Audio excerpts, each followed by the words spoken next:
Bonjour, bienvenue sur Cultivate Your French, le podcast Slow French qui vous permet de cultiver votre compréhension et votre intérêt pour le français.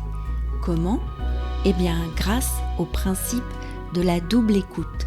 Je vous lis le texte une première fois lentement, ainsi vous pouvez bien distinguer chaque mot.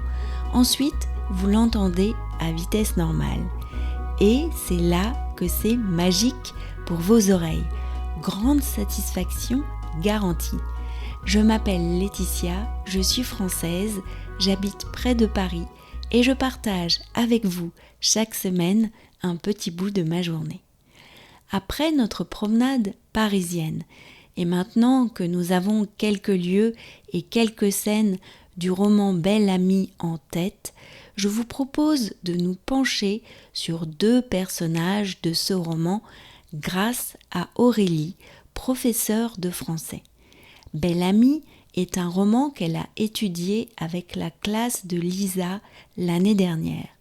Elle va nous parler de ces deux personnages préférés du roman en nous expliquant ce qui l'intéresse particulièrement dans leur personnalité et leur parcours. La conversation se poursuit dans la lettre du podcast grâce à des notes culturelles et linguistiques. N'hésitez pas à vous abonner pour cultiver votre français d'une nouvelle manière sur cultivateyourfrench.com. L'abonnement est à 5 € par mois et en vous abonnant, vous recevez automatiquement les 5 dernières lettres du podcast. Je vous lis le texte une première fois lentement et ensuite vous entendrez Aurélie à vitesse normale. C'est parti! Alors, pour les personnages, je dirais qu'il y a deux personnages pour moi. C'est Bel Ami, d'une certaine façon.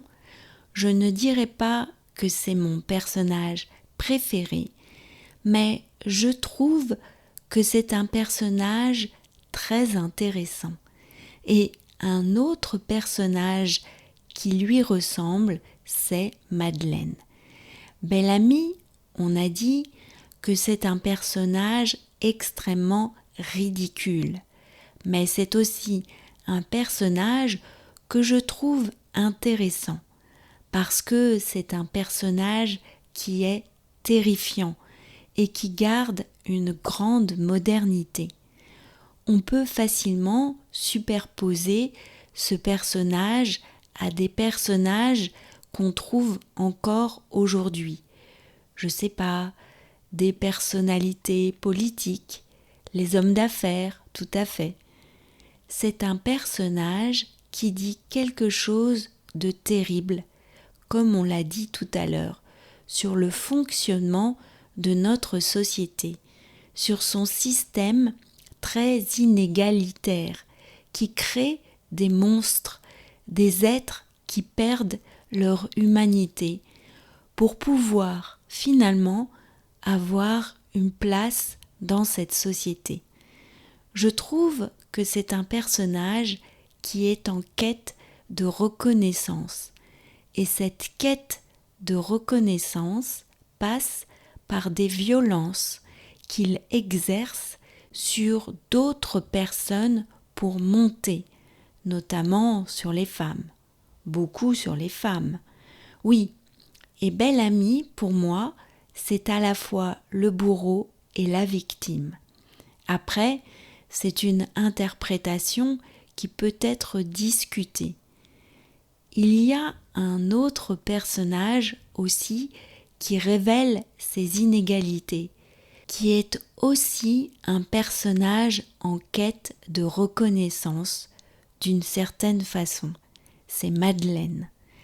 Madeleine, c'est une femme intelligente, brillante, talentueuse, qui est bien au-dessus de tous les personnages masculins du roman, qui sont finalement assez médiocres. Pour moi, c'est un beau personnage puisque c'est le personnage de l'initiatrice.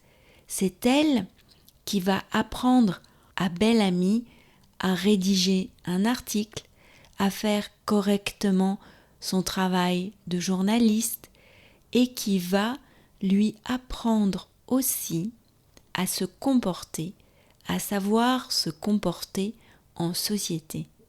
Les ficelles du métier. Les ficelles du métier, exactement.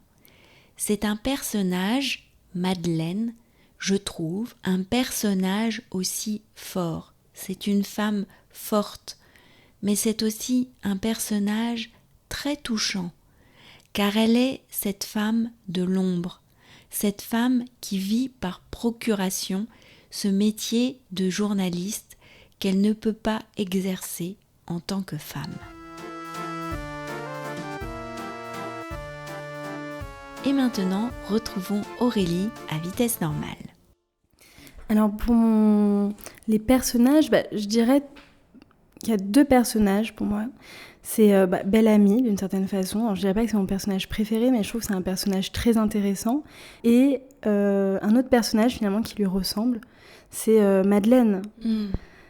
Donc Bel-Ami, donc on a dit que c'est un personnage extrêmement ridicule, mais c'est aussi un personnage que je trouve intéressant parce que c'est un personnage qui est terrifiant et qui garde une grande modernité. On peut facilement finalement superposer ce personnage à des personnages qu'on trouve encore aujourd'hui, je sais pas, des personnalités politiques, voilà, c'est les hommes d'affaires, tout à fait. Et c'est un personnage qui dit quelque chose de terrible, comme on l'a dit tout à l'heure, sur le fonctionnement de notre société, sur son système très inégalitaire, qui crée des monstres, des êtres qui perdent leur humanité, pour pouvoir finalement avoir une place dans cette société. Et je trouve que c'est un personnage qui est en quête de reconnaissance. Et cette quête de reconnaissance passe par des violences qu'il exerce sur d'autres personnes pour monter, notamment sur les femmes. Beaucoup sur les femmes. Oui.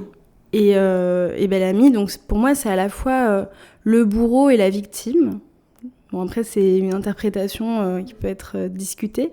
Et il y a un autre personnage aussi qui révèle justement ces inégalités, qui est aussi un personnage en quête de reconnaissance, d'une certaine façon, c'est Madeleine. Madeleine, c'est un personnage, c'est une femme intelligente, brillante, talentueuse, qui est bien au-dessus de tous les personnages masculins du roman, qui sont finalement assez médiocres. Et pour moi, c'est un beau personnage, puisque c'est le personnage de l'initiatrice. C'est celle qui va initier